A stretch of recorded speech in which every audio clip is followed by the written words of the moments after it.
Toda vez que se inaugura um palco, os deuses do teatro ficam contentes e festejam. Não porque ganharam um novo templo, são deuses humildes, não querem ser adorados nem gostam, mas porque sabem que assim os homens ao redor serão mais felizes. Terão ali a oportunidade rara de assistir à própria grandeza, de ver espelhada ali a sua própria grandeza. Ali serão vividas grandes amizades e amores. Ali todos trabalharão juntos, criando acontecimentos que jamais ocorreriam sem o palco. O palco sabe que não é apenas tábuas no chão, que é um gerador de significados. Ali é o lugar onde a imaginação ficará livre, sendo a imaginação o único campo em que um homem é realmente livre. Ali serão discutidos os problemas da comunidade, porque o palco sempre foi a melhor tribuna.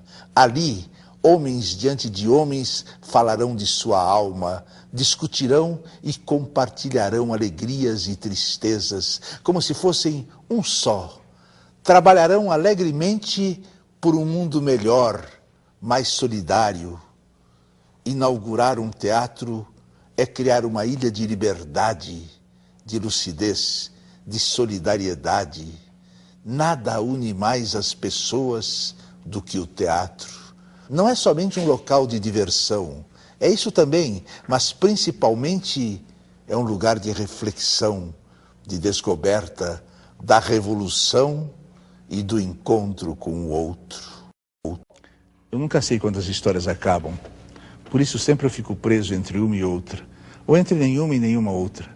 Entre um recomeço sem fim e um fim sem término. Talvez por ser mais espectador ou coadjuvante do que protagonista da minha vida, eu tenha essa enfermidade de não dar conta de quando baixa o pano. As luzes apagam, o público sai, os colegas limpam a maquiagem e eu continuo lá, com a fala na cabeça, o texto decorado, orgânico, aguardando a deixa que nunca vem. Eu sempre tive medo das coisas e das pessoas, um pavor e uma falta de fé. Talvez por isso eu tenha criado a minha própria companhia teatral, onde sou diretor, contra a regra, ator, público, enchendo só para mim uma tragicomédia. A realidade me faz tão mal e me deixa tão fraco que eu fico no fundo do palco muitas vezes a sussurrar o texto a mim mesmo. Às vezes eu não ouço, quase sempre não ouço, porque eu sussurro baixo e minha voz é trêmula. O público não entende a peça, logo não aplaude. Eu, furioso, demito a todos. Demito ao autor, ao diretor, aos atores, eu expulso o público do teatro e ateio fogo a tudo. E aí dentro, aqui assim, eu fico dentro, fico eu, junto às cortinas, aos holofotes incandescentes, queimando. Shakespeare não é apenas a figura central do cânone ocidental, ao lado de Cervantes, ao lado de Dante Alighieri. Ele criou a noção que temos do que é humano. Sua obra torna acessível a qualquer um a sabedoria que só um filósofo pode possuir. É uma filosofia imediata que se dá nos dramas, na mistura de tragédia e comédia, nas passagens em que Hamlet toca no problema da metafísica e Rei Lear conclui que o mundo é irrecuperável. Hamlet é o personagem mais sábio de toda a literatura. Shakespeare escreve tudo na forma mais natural e não basta uma vida para abarcar tudo o que ele ensina. Shakespeare é o supremo artífice da sabedoria. Eu sempre descubro uma nova lição em poemas e aforismos embutidos em seu teatro. Só Shakespeare salva. Universidade Americana. Uma universidade americana. Um debate. Como a gente se sente bem quando um brasileiro está no debate e fala coisas que é um pensamento coletivo. É uma coisa tão bonita que ele falou que nós vamos repetir aqui. Ele é Cristóvão Buarque, ele não está sendo entrevistado. Mas nessa Universidade Americana, ele foi perguntado sobre o que ele pensava da internacionalização da Amazônia. Quem perguntou disse que esperava a resposta de um humanista e não de um brasileiro. Esta aqui foi a resposta de Cristóvão Buarque. Como brasileiro, eu simplesmente falaria contra a internacionalização da Amazônia. Por mais que os nossos governos não tenham o devido cuidado com esse patrimônio, ele é nosso. Como humanista, sentindo o risco da degradação ambiental que sofre a Amazônia, eu posso imaginar a sua internacionalização como também de tudo mais que tem importância para a humanidade. Se sob uma ética humanista a Amazônia deve ser internacionalizada, internacionalizemos também as reservas de petróleo do mundo inteiro. O petróleo é tão importante para o bem-estar da humanidade quanto a Amazônia para o nosso futuro. Apesar disso, os donos das reservas sentem-se no direito de aumentar ou diminuir a extração de petróleo e subir ou não o seu preço. Da mesma forma, o capital financeiro dos países ricos deveria ser internacionalizado. Isso, internacionalizar o capital financeiro dos países ricos. Se a Amazônia é uma reserva para todos os seres humanos, ela não pode ser queimada pela vontade de um dono ou de um país. Queimar a Amazônia é tão grave quanto o desemprego provocado pelas decisões arbitrárias dos especuladores globais. Nós não podemos deixar que as reservas financeiras sirvam para queimar países inteiros na volúpia da especulação. Antes mesmo da Amazônia, eu gostaria de ver a internacionalização de todos os grandes museus do mundo. O Louvre não deve pertencer apenas à França. Cada museu do mundo é guardião das mais belas peças produzidas pelo gênio humano. Não se pode deixar que esse patrimônio cultural, como o patrimônio natural amazônico, seja manipulado e destruído pelo gosto de um proprietário ou de um país.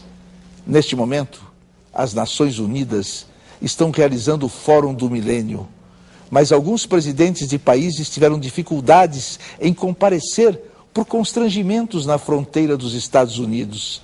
Por isso, eu acho que Nova York, como sede das Nações Unidas, deve ser internacionalizada. Pelo menos Manhattan deveria pertencer a toda a humanidade, assim como Paris, Veneza, Roma, Londres, Rio de Janeiro, Brasília, Recife. Cada cidade com sua beleza específica, sua história do mundo, deveria pertencer ao mundo inteiro. Se os Estados Unidos querem internacionalizar a Amazônia pelo risco de deixá-la nas mãos de brasileiros, internacionalizemos todos os arsenais nucleares dos Estados Unidos. Até porque eles já demonstraram que são capazes de usar essas armas, provocando uma destruição milhares de vezes maior do que as lamentáveis queimadas feitas nas florestas do Brasil. Nos seus debates, os candidatos à presidência dos Estados Unidos têm defendido a ideia de internacionalizar as reservas florestais do mundo em troca da dívida. Comecemos usando essa dívida para garantir que cada criança do mundo tenha a possibilidade de comer e de ir à escola. Internacionalizemos as crianças, tratando todas elas como patrimônio que merece cuidados do mundo inteiro, ainda mais do que merece a Amazônia. Quando os dirigentes tratarem as crianças pobres do mundo como um patrimônio da humanidade, eles não deixarão que elas trabalhem quando deveriam estudar, ou que morram quando deveriam viver. Como humanista, eu aceito defender a internacionalização do mundo, mas enquanto o mundo me tratar como brasileiro, eu lutarei para que a Amazônia seja nossa, só nossa. Meus caros, olhem só que provocação maravilhosa. Essa resposta de Cristóvão Buarque foi publicada no New York Times, no Washington Post, nos maiores jornais da Europa e Japão em agosto de 2001. Não foi publicada no Brasil. Mas eu não sabia, não se pode saber tudo. Mesmo o que creio saber, tem horas em que não creio. Frio. Já é se dar o direito de ser frio. Que dia! Eu tento passar por ele incógnito. Me entra nos ossos. É uma questão pessoal. Eu finjo que o frio não me ofende. Talvez se emende, porque o frio tem a delicadeza de um punhal. Nunca ninguém sabe se eu estou louco para rir ou para chorar. Por isso o meu verso tem esse quase imperceptível tremor. A vida é triste, o mundo é louco. Nem vale a pena matar-se por isso. Ninguém por ninguém, por nenhum amor. A vida continua e continua indiferente. O salto mortal é meu número especial nesta noite de domingo. Eu não tentarei o trapézio, por não saber voar sobre as cabeças que torcem para a corda arrebentar. Pensando bem, eu abrirei a noite falando ao respeitável público que eu farei a mágica final. Desaparecer, sem nunca ter sido visto por ninguém. Quando meu filho nascer, não façam desta vida um estandarte, nem acenem para ele com esperanças de melhores tempos. Quem garante? Quando o português chegou debaixo de uma bruta chuva, vestiu o índio. Que pena, fosse uma manhã de sol, o índio tinha despido o português. Para que a escrita seja legível, é preciso exercitar a mão e conhecer todos os caracteres. Mas para começar a dizer alguma coisa que vale a pena, é preciso conhecer todos os sentidos desses caracteres e ter experimentado em si próprio todos esses sentidos. É ter observado no mundo e no transmundo todos os resultados do que se experimentou. A poesia é uma coisa muito rara. A poesia, ela é incomunicável. Fique torto no seu canto. Não ame. Eu ouço dizer que há tiroteio ao alcance de nosso corpo. É a revolução? É o amor? Não diga nada. Tudo é possível. Tudo é possível. Só eu, impossível.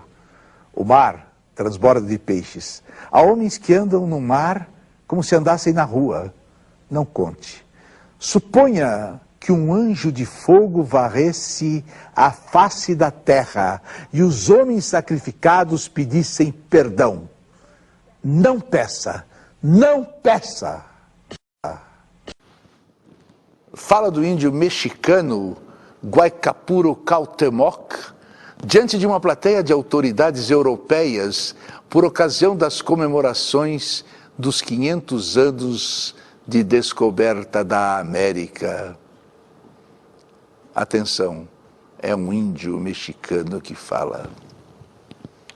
Eu, Guaycapuro Cuauhtémoc, descendente dos que povoaram a América há 40 mil anos, eu vim aqui encontrar o que nos encontraram há apenas 500 anos.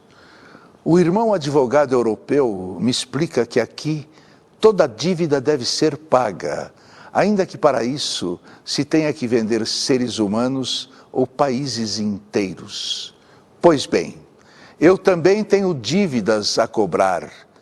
Consta no Arquivo das Índias Ocidentais que entre os anos de 1503 e 1660 chegaram à Europa 185 mil quilos de ouro e 16 milhões de quilos de prata vindos da minha terra. Teria sido um saque? Não acredito. Seria pensar que os irmãos cristãos faltaram a seu 7º mandamento. Genocídio? Não, não. Eu jamais pensaria que os europeus, como Caim, matam e negam o sangue de seu irmão. Espoliação? Não. Seria o mesmo que dizer que o capitalismo deslanchou graças à inundação da Europa pelos metais preciosos arrancados da minha terra. Vamos considerar que esse ouro e essa prata foram o primeiro de muitos empréstimos amigáveis que nós, índios, fizemos à Europa. Achar que não foi isso seria presumir a existência de crimes de guerra, o que me daria o direito de exigir a devolução dos metais e a cobrar indenização por danos e perdas. Eu prefiro crer que nós, índios, fizemos um empréstimo a vocês, europeus. Ao comemorar o 5º centenário desse empréstimo, nós perguntamos se vocês usaram racional e responsavelmente os fundos que lhes adiantamos. Lamentamos dizer que não. Vocês dilapidaram esse dinheiro em armadas invencíveis, terceiros Reiches e outras formas de extermínio mútuo, e acabaram ocupados pelas tropas da OTAN. Vocês foram incapazes de acabar com o capital e deixar de depender das matérias-primas e da energia barata que arrancam do terceiro mundo. Por isso, meus senhores da Europa, eu me sinto obrigado a cobrar o empréstimo que tão generosamente lhes concedemos há 500 anos. E os juros? Não vamos cobrar a vocês as taxas de 20% a 30% de juros que vocês impõem ao terceiro mundo. Nós queremos apenas a devolução dos metais preciosos, mais 10% sobre 500 anos. Eu lamento dizer, mas a dívida europeia para conosco, índios, pesa mais que o planeta Terra. E vejam que calculamos isso em ouro e prata. Nós não consideramos o sangue derramado de nossos ancestrais. Sei que vocês não têm esse dinheiro, porque não souberam gerar riquezas com o nosso generoso empréstimo. Mas há sempre uma saída. Entreguem-nos a Europa inteira como primeira prestação de sua dívida histórica.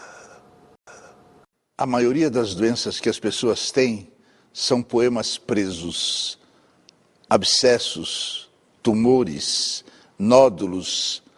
Pedras são palavras calcificadas, poemas sem vazão.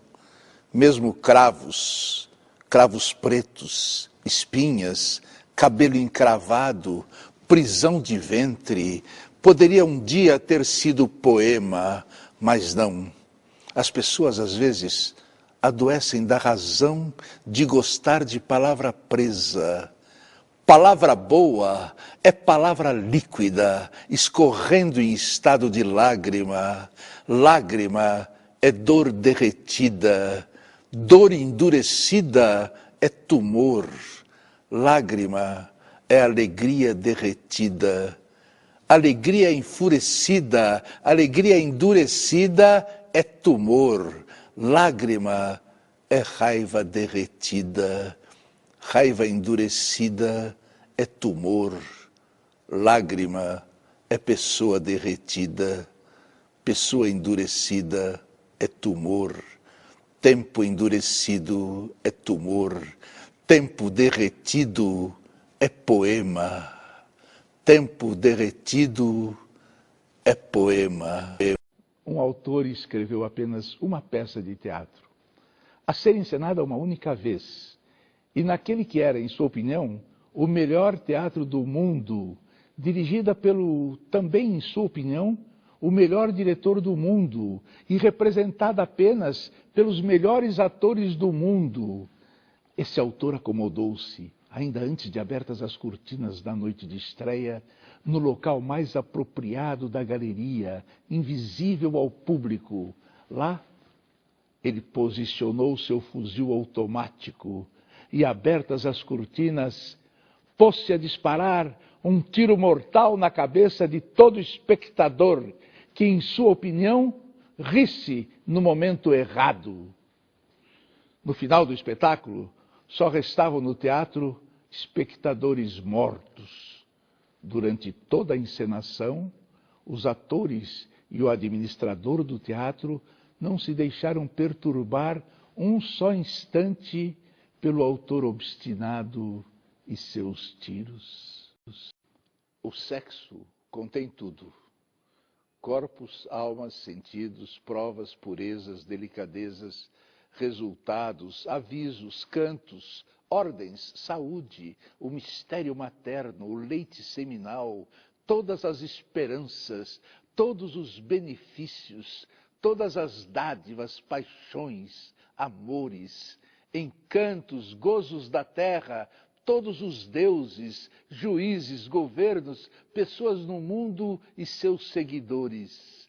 Tudo está contido no sexo, como parte dele ou como sua razão de ser.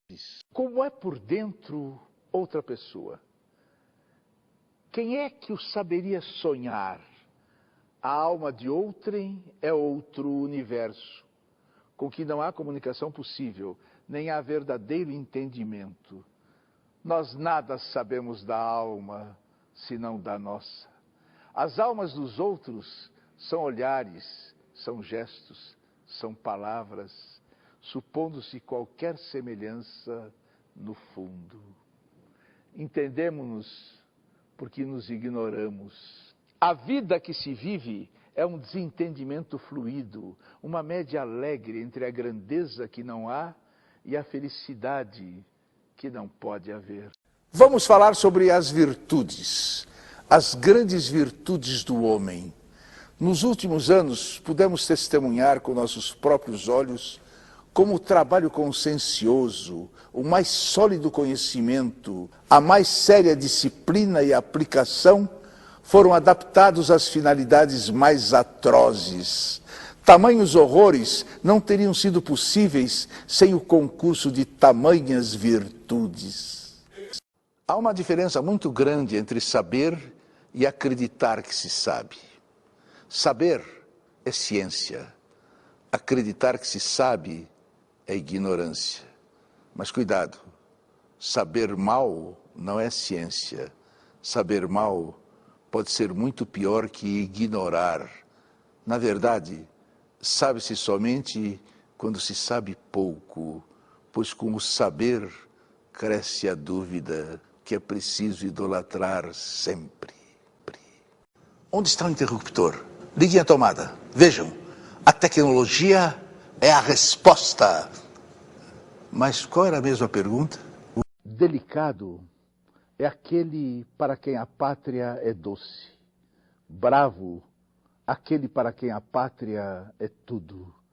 Mas perfeito é somente aquele para quem o mundo inteiro é exílio.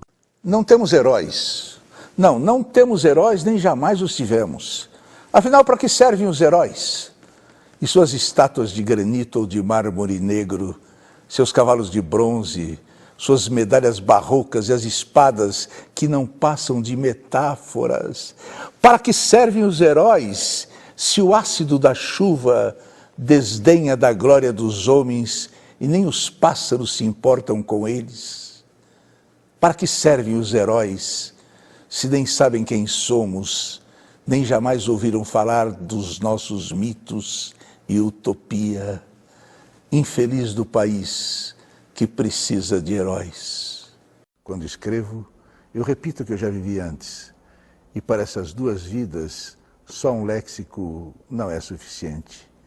Em outras palavras, eu gostaria de ser um crocodilo vivendo no Rio São Francisco. Eu gostaria de ser um crocodilo porque amo os grandes rios, pois são profundos como a alma de um homem.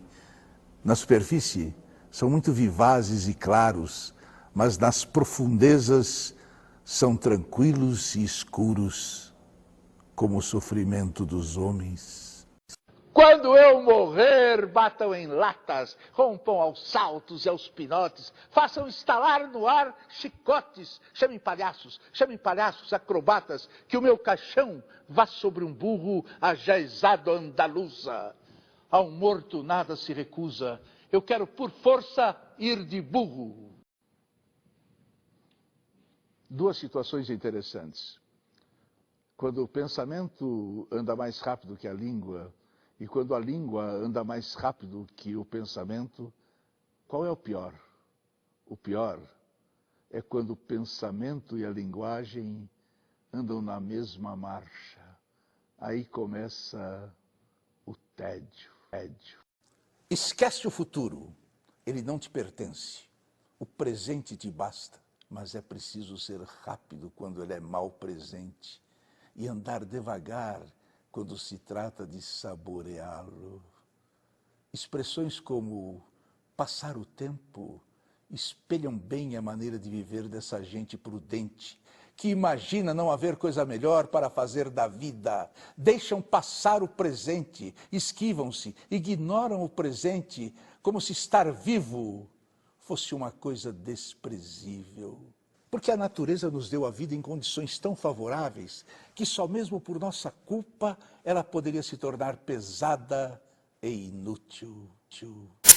Quando a tecnologia e o dinheiro tiverem conquistado o mundo, quando qualquer acontecimento em qualquer lugar e a qualquer tempo se tiver tornado acessível com rapidez, quando se puder assistir em tempo real a um atentado no Ocidente e a um concerto sinfônico no Oriente, quando o tempo significar apenas rapidez online, quando o tempo, como história, houver desaparecido da existência de todos os povos, quando um esportista ou artista de mercado valer como grande homem de um povo, quando as cifras em milhões significarem triunfo, então justamente, reviverão como fantasma as seguintes perguntas: para quê? Para onde? E agora? A decadência dos povos já terá ido tão longe que quase não terão mais força de espírito para ver e avaliar a decadência simplesmente como decadência.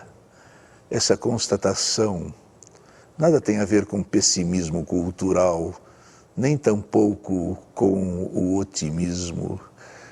O obscurecimento do mundo, a destruição da terra, a massificação do homem, a suspeita odiosa contra tudo que é criador e livre, já atingiu tais dimensões que categorias tão pueris como pessimismo e otimismo já haverão de ter se tornado ridículas. A vida são deveres que nós trouxemos para fazer em casa. Quando se vê, já são 6 horas. Quando se vê, já é sexta-feira.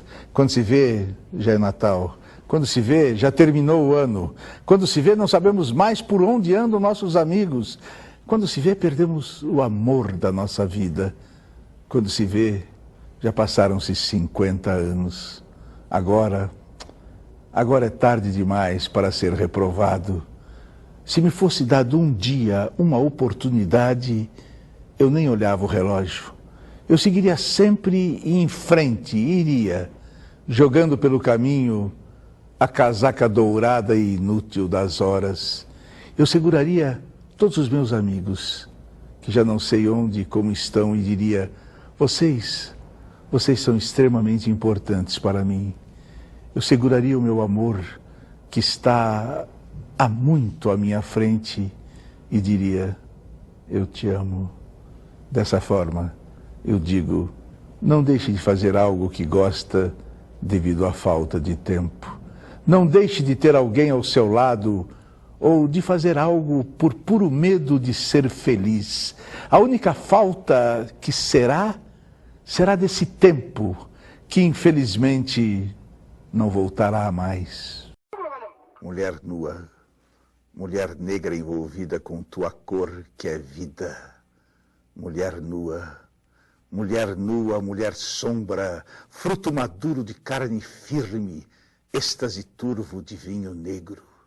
Escuta o mundo branco horrivelmente laço de seu imenso esforço. Escuta esses senhores da cidade, meros animais de nossa fauna, nem sequer animais. Senhores compenetrados que já não sabem dançar à noite sob o luar, que já não sabem andar sobre a carne de seus pés, que já não sabem contar histórias noite adentro.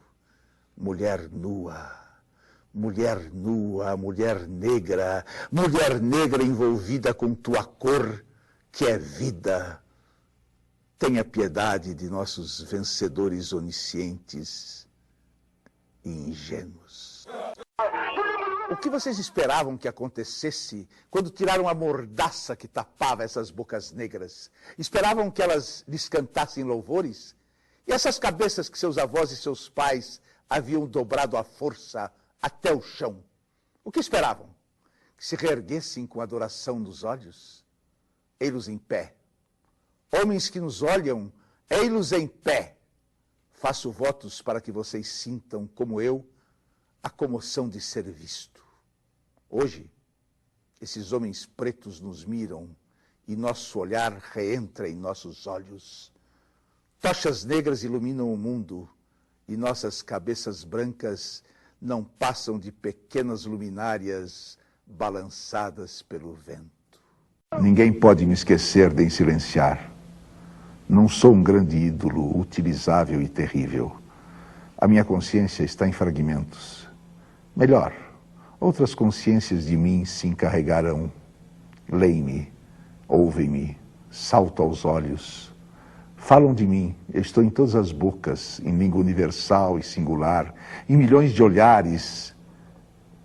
Em milhões de olhares eu me faço prospectiva curiosidade. Para o que aprende a gostar de mim, sou sua inquietação mais íntima. Mas se quiser tocar-me, me apago e desapareço. Em nenhuma parte existo. Eu sou, enfim. Sou por toda parte, parasita da humanidade.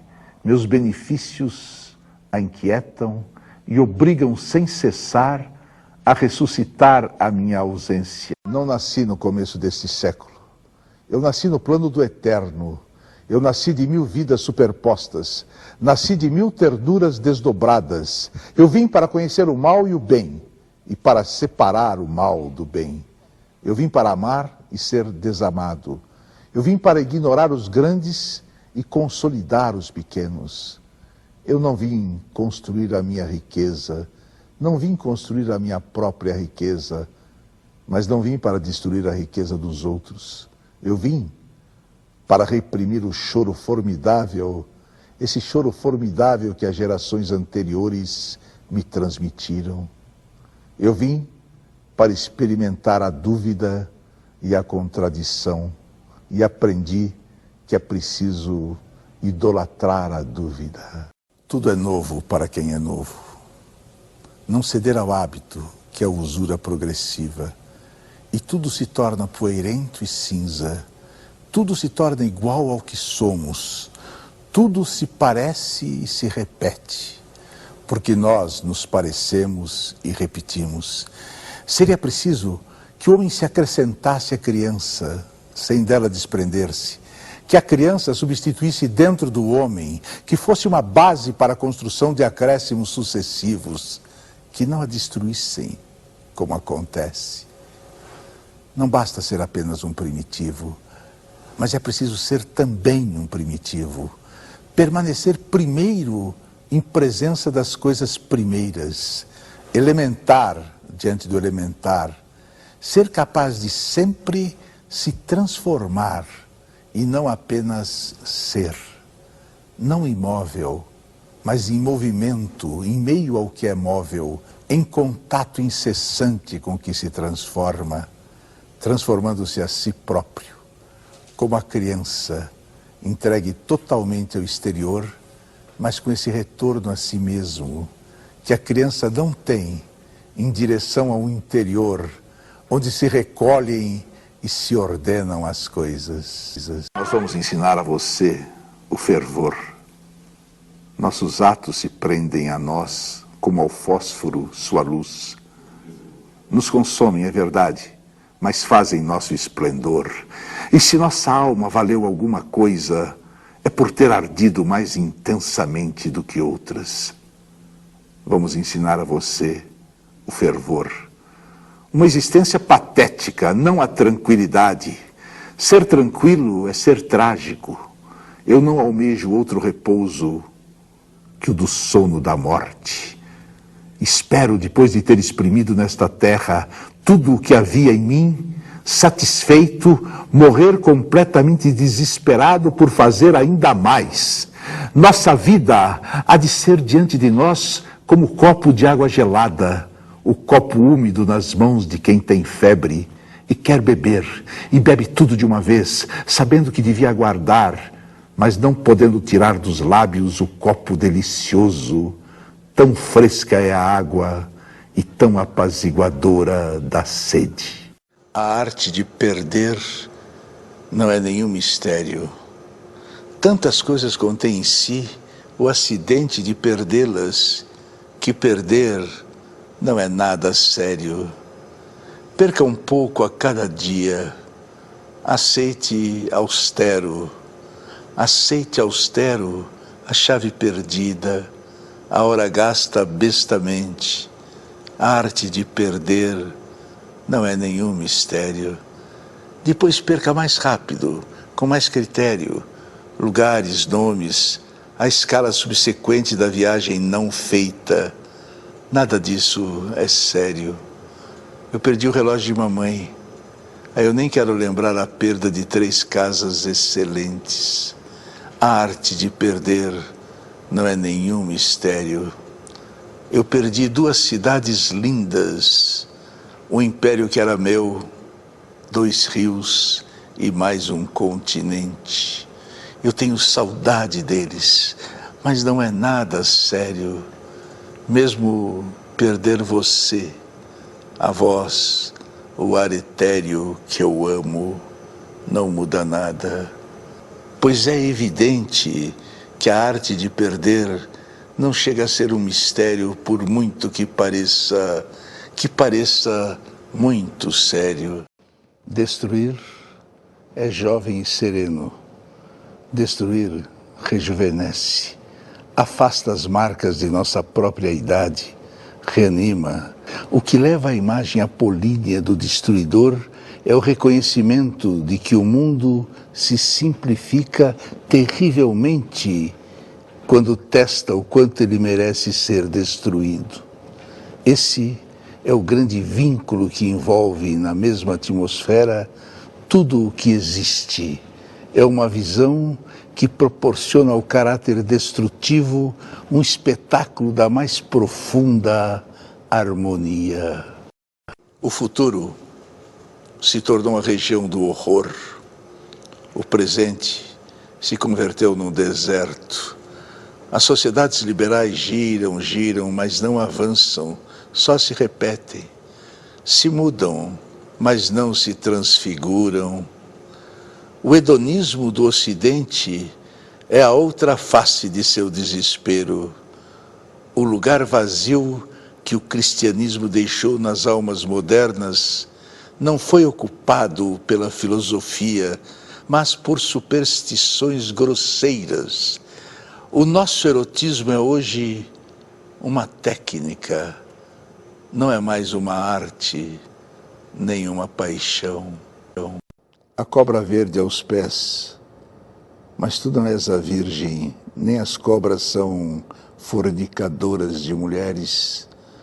Todas as espécies de répteis anfíbios em Portugal estão protegidas. Chateiam-se e chateiam-me por dizer essas coisas. Só os zoólogos dão valor a minhocas, sapos e formigas, mas proteção é proteção das espécies, exceto a humana. Olha o que se passa agora em Israel, na Palestina, no Iraque. Mata-se. Já lá vai o tempo em que as guerras se faziam com espadas, códigos de honra, em que haviam paladinos do amor que defendiam, protegiam as donzelas, os órfãos, as viúvas. Hoje atacam-se os civis e as crianças, mata-se covardemente à distância, em salas ovais, dando cliques com o mouse nas linhas azuis dos links. Ninguém está protegido, só as espécies animais e vegetais estão protegidas por lei. E o que lhes vale isso? Quem sabe? Quem lê? Eu urrava nos poliedros da justiça, meu momento abatido na extrema paliçada. Os professores falavam da vontade de dominar e da luta pela vida. As senhoras católicas são piedosas, os comunistas são piedosos, os comerciantes são piedosos. Só eu não sou piedoso. Se eu fosse piedoso, meu sexo seria dócil e só se ergueria aos sábados à noite. Eu seria um bom filho. Meus colegas me chamariam cu de ferro e me fariam perguntas. Por que o navio boia? Por que prego afunda? Eu deixaria proliferar uma úlcera e admiraria as estátuas de fortes dentaduras. Eu iria a bailes onde eu não poderia levar meus amigos pederastas ou barbudos. Eu me universalizaria no senso comum e eles diriam que eu tenho todas as virtudes. Eu não sou piedoso, eu nunca poderei ser piedoso. Meus olhos retinem e tingem-se de verde. Os arranha-céus de carniça se decompõem nos pavimentos. Os adolescentes nas escolas bufam como cadelas asfixiadas. Arcanjos de enxofre bombardeiam o horizonte através dos meus sonhos. O essencial é saber ver, mas isso, triste de nós que trazemos a alma vestida, isso exige um estudo profundo, uma aprendizagem de desaprender. Eu procuro despir-me do que aprendi. Eu procuro esquecer-me do modo de lembrar que me ensinaram e raspar a tinta com que me pintaram os sentidos, desembrulhar-me e ser eu. Nada é impossível de mudar. Desconfiai do mais trivial na aparência singelo. Examinai, sobretudo, o que parece habitual. Suplicamos expressamente. Não aceiteis o que é de hábito como coisa natural, pois em tempo de desordem sangrenta, de confusão organizada, de arbitrariedade consciente, de humanidade desumanizada, nada deve parecer natural, nada deve parecer impossível de mudar. Deus fez tudo a partir do nada. Às vezes, o nada ainda aparece no meio do que ele fez. A pessoa certa atravessa a rua com seu terno branco, gravata de seda italiana. A pessoa certa, executiva de si mesma, atravessa a praça com sapatos pretos, meias de nylon norte-americanas.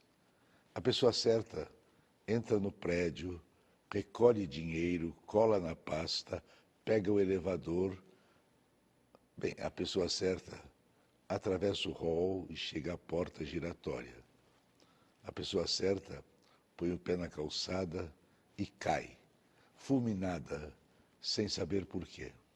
No mar da mulher, poucos naufragam de noite, muitos ao amanhecer. A liberdade, tal como a felicidade, é prejudicial para um e útil para o outro. De um fim de primavera, eu tive um sonho como uma fotografia. Eu vi Jesus Cristo descer à terra. Ele veio pela encosta de um monte, tornado outra vez menino, a correr e a rolar-se pela erva, e a arrancar flores para as deitar fora, e rir de modo a ouvir-se de longe. Ele tinha fugido do céu. Era nosso demais para fingir de sua segunda pessoa da Trindade. No céu era tudo falso, tudo em desacordo com flores e árvores e pedras. No céu ele tinha que estar sempre sério e de vez em quando se tornar outra vez homem e subir para a cruz. Estar sempre a morrer com uma coroa toda à roda de espinhos e os pés espetados por um prego com cabeça e até com um trapo à roda da cintura, como os pretos nas ilustrações. Nem sequer o deixavam ter pai e mãe como as outras crianças. Seu pai eram duas pessoas, um velho chamado José, que era carpinteiro. Não era pai dele. E o outro pai, era uma pomba estúpida, a única pomba feia do mundo, porque não era do mundo nem pomba. E a sua mãe não tinha amado antes de o ter. Não era mulher, era uma mala. em que ele tinha vindo do céu, e queriam que ele, que só nascera da mãe e nunca tivera pai para amar com respeito, pregasse a bondade e a justiça. Um dia que Deus estava a dormir e o Espírito Santo andava a voar, ele foi à caixa dos milagres e roubou 3. Com o primeiro, fez que ninguém soubesse que ele tinha fugido. Com o segundo, criou-se eternamente humano e menino. Com o terceiro, criou um Cristo eternamente na cruz e deixou pregado na cruz que é no céu e serve de modelo às outras. Depois, fugiu para o sol e desceu pelo primeiro raio que apanhou. Hoje, ele vive na minha aldeia comigo. É uma criança bonita, de riso natural. Ele limpa o nariz no braço direito. Ele chapinha as poças de água. Ele colhe as flores, gosta delas, esquece-as. Atira pedras aos burros, rouba a fruta dos pomares e foge a chorar e a gritar dos cães. E porque sabe que elas não gostam e que toda a gente acha graça, ele corre atrás das raparigas que vão em ranchos pelas estradas, com aquelas bilhas nas cabeças, levanta-lhes as saias. A mim, ensinou-me tudo. Ensinou-me a olhar para as coisas.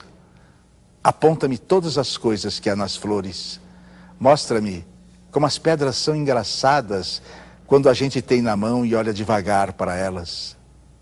Depois, cansado, o menino Jesus adormece nos meus braços e eu levo-o ao colo para casa.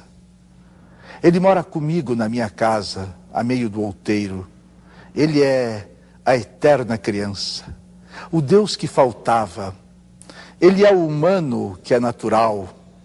Ele é o divino que sorri e que brinca. E por isso é que eu sei com toda certeza que ele é o menino Jesus verdadeiro. Damos-nos tão bem um com o outro na companhia de tudo que nunca pensamos um no outro, mas vivemos juntos, os dois, com um acordo íntimo, como a mão direita e a esquerda. Depois eu conto-lhe histórias das coisas só dos homens, e ele sorri, porque tudo é incrível.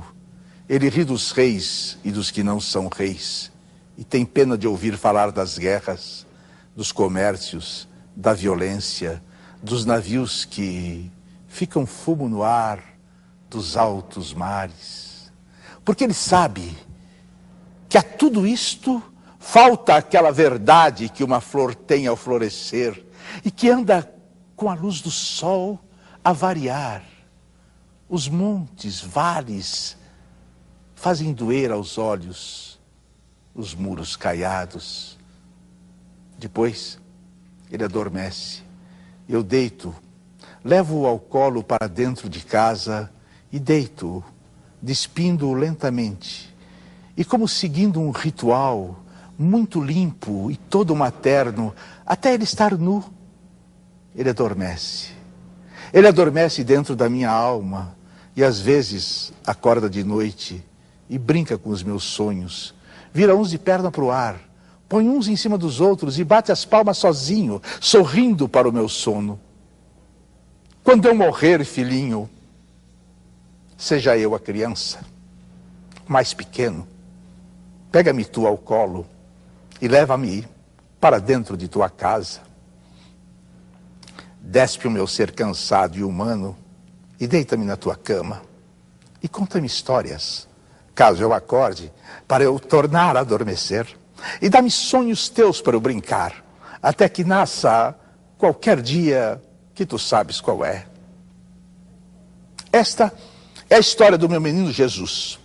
Por que razão que se perceba, não há de ser ela mais verdadeira que tudo quanto que os filósofos pensam e tudo quanto as religiões ensinam. Não devemos jamais imaginar que a razão possa alcançar a popularidade. Paixões e sentimentos podem se tornar populares, mas a razão sempre permanece restrita a poucos. Nova York de lama, Nova York de arame e de morte.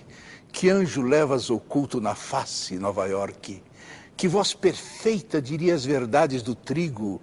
Quem falará sobre teus sonhos terríveis, de tuas anedotas manchadas? Nem um só momento.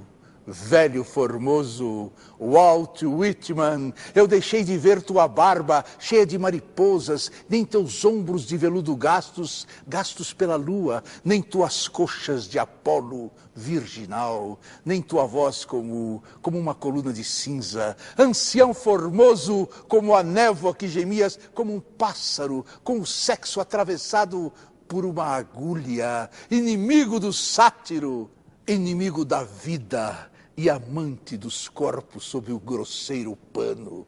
Nenhum só momento formosura viril, que em montes de carvão, anúncios e ferrovias, sonhava ser um rio e dormir como um rio, com aquele camarada que poria em teu peito uma pequena dor de ignorante leopardo. Nenhum só momento, Adão de sangue, macho, homem só no mar, velho formoso Walt Whitman, porque agrupados nos bares, saindo em cachos dos esgotos, tremendo entre as pernas dos chofés, ou girando nas plataformas do absinto, os maricas Walt Whitman te sonhavam. Também esse despenho em tua barba luminosa e casta, louros do norte, negros da areia, multidões de gritos e ademanes, como gatos, como as serpentes, os maricas Walt Whitman, os maricas turvos de lágrimas, carne para chicote, bota ou mordedura dos domadores. Salve Walt Whitman. Sobre alguém tão grandioso como Shakespeare, é provável que nunca possamos estar certos. E se nunca podemos estar certos, seria bem melhor que pudéssemos, de tempos em tempos, mudar a nossa maneira de estar errados. Como é por dentro outra pessoa? Quem é que o saberia sonhar? A alma de outrem é outro universo, com que não há comunicação possível, nem há verdadeiro entendimento. Nós nada sabemos da alma, senão da nossa. As almas dos outros são olhares, são gestos, são palavras, supondo-se qualquer semelhança no fundo. Entendemos-nos porque nos ignoramos. A vida que se vive é um desentendimento fluido, uma média alegre entre a grandeza que não há e a felicidade que não pode haver.